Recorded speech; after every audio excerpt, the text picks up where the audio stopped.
Gözlerin gece kimi karadır, Hürüklerin çayı, Kaşların ay paradır, Kaşların ay paradır, Hürüklerin çayı, Kaşların ay paradır, Kaşların ay paradır.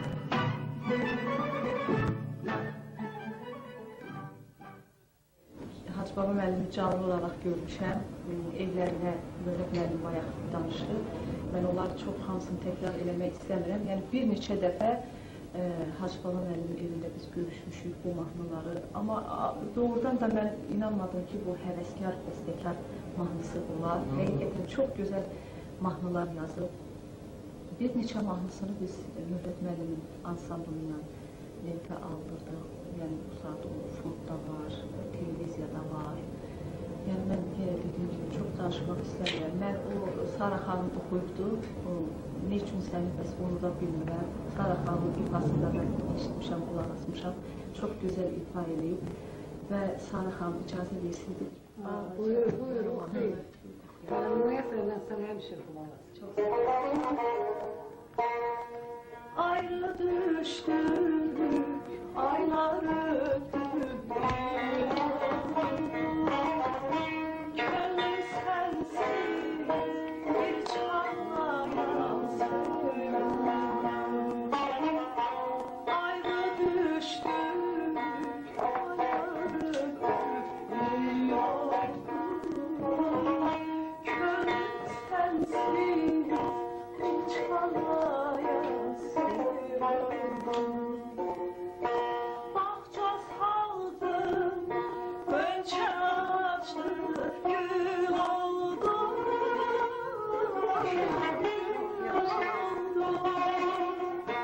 Bahçe saldım, önce açtı, gül oldu.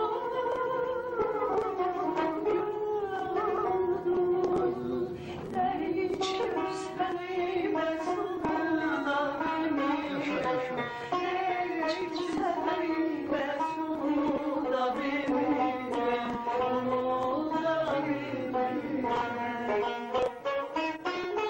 Ey içim seni mesuduna bilmiyorum. Ey içim seni mesuduna bilmiyorum.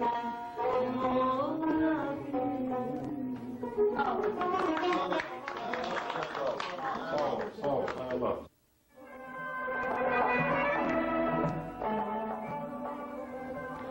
Musiqi ifaçılığında, mahnı janrında öz yolu olan Hacı Baba Həsənov haqqında vaxtilə yazılan qəzet məqalələri, xatirələri bu evdə əziz əmanət kimi qorunur.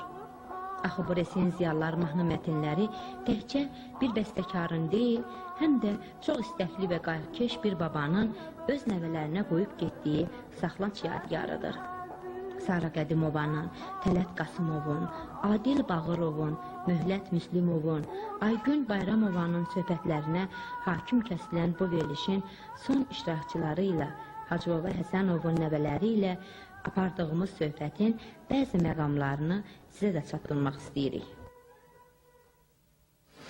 Hacı Baba müəllim o qədər maraqlı insan idi ki, o çox səmimi, mədəni. Mən onun, o həm də mənim müəllimim olub. Ailədən başqa, o müəllimliyi haqqında mən danışa bilərəm. 50 nəfər biz otururduq yayın istisində, bəzən soyuqda. O qədər sakitlik olurdu ki, zəngin nə vaxt vurulduğunu bəzən tələbələr heç hiss eləmirdilər.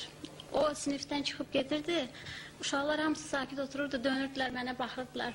Hacı Baba mənim evdə də belədir, suallar verirdilər mən. Deyirdim ki, siz onun hansı bir tərəfini görürsünüz? O qədər maraqlı, o qədər zarafatçıl bir insan idi. Onunla yaşamaq bir zövq idi. Yadıma gəlir 96-cı il idi, biz bağda qalırdıq. Babam onda xəstə idi, əli işləmirdi, yaza bilmirdi. Onda mənə dedi ki, kaseti yandır, mən indi bir şey oxuyacağım, onu yaz. Bu Bəxtiyar Vahabzadənin Nənələr şeirinə mahnı idi. Bu mahnıda Rəfqa xanıma həsr edilmişdi, ithaf olunmuşdu.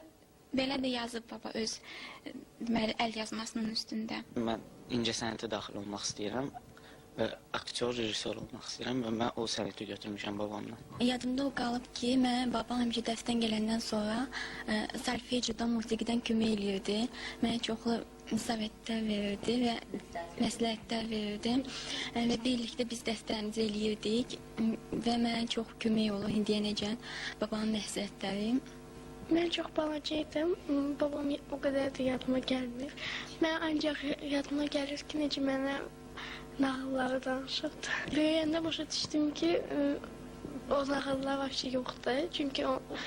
Çünki onu babam özü uydururdu. Hacı Baba Həsənovu psixoloq, müəllim kimi, həkim kimi, kompozitor kimi yox, baba kimi gözəl baba olduğuna görə mən onu sevirəm və fəxr eləyirəm ki, mənim belə babam olub. Həyatın qanunu belədir. Bu dünya bir karvan yolu, hamımız yol içindəyik. Nə eləyəsən ki, yoxun acısı varın sevincindən daha təsirlidir.